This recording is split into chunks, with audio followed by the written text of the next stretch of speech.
Johannes Vermeer is now considered one of the greatest Dutch artists, though was not well recognized during his lifetime and did not achieve widespread fame until the late 19th century. In fact, only 35 of his pieces remain to this day. But did you know that his most famous art was stolen? Hi and welcome to Whoa History. Today's video is about the great Dutch artist Johannes Vermeer and how his most famous piece of art was tragically stolen. Let's get started. Johannes Vermeer was born in the year 1632 in the Dutch town of Delft, which he never left until his early death in 1675. His father, Reinier Vermeer, was a master art dealer and silk weaver who was both rich and well-respected. Seems we know where he adopted his artistic flair. Like many fine artists that we are now familiar with, Vermeer showed much raw talent and abilities from a young age.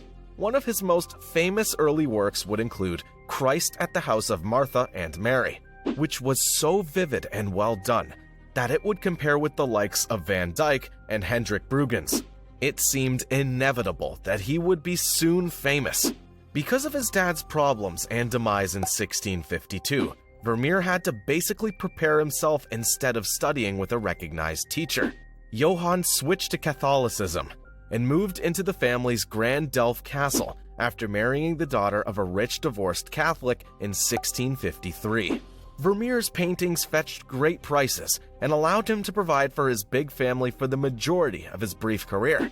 But his later days were challenging because of the dismal Dutch economy at the beginning of the 1670s. Unfortunately, not much is known about where he learned his art style or who he learned it from. In fact, he isn't even listed in the town's archives.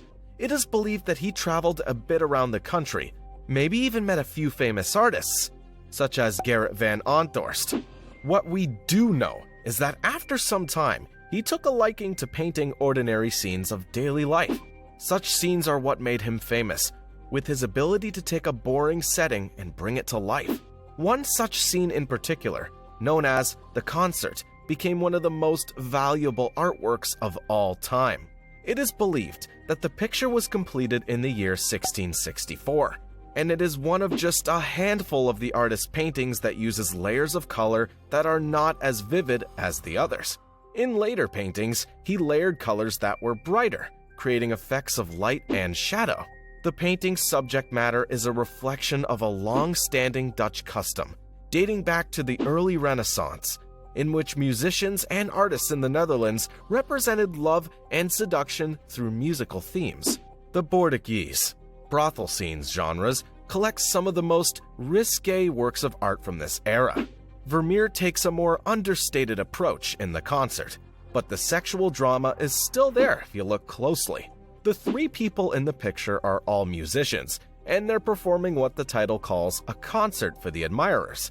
Whether they are alone themselves and doing this for their own pleasure is also unknown, given there is no viewership represented in the artwork.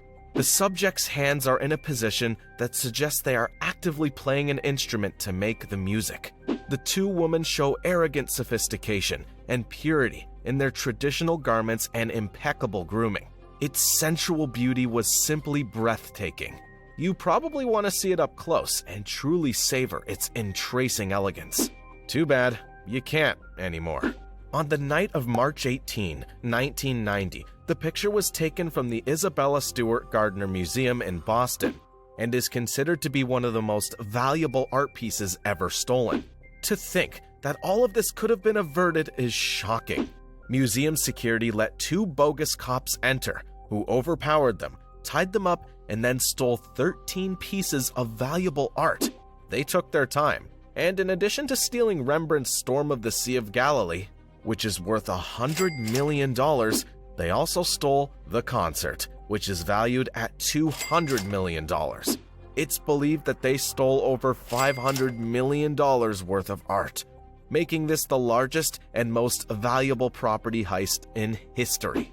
Despite a $5 million reward, the paintings have not been recovered.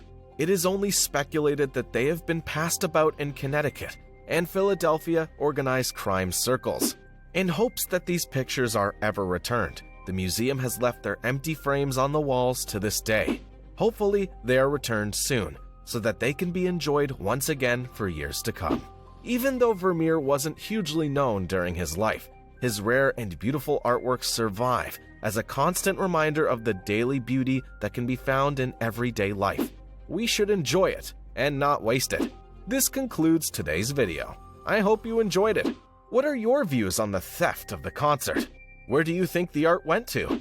Let me know in the comments below. Make sure to like and subscribe, and hit the bell icon so you don't miss future videos. Thanks for watching Whoa History. See you next time.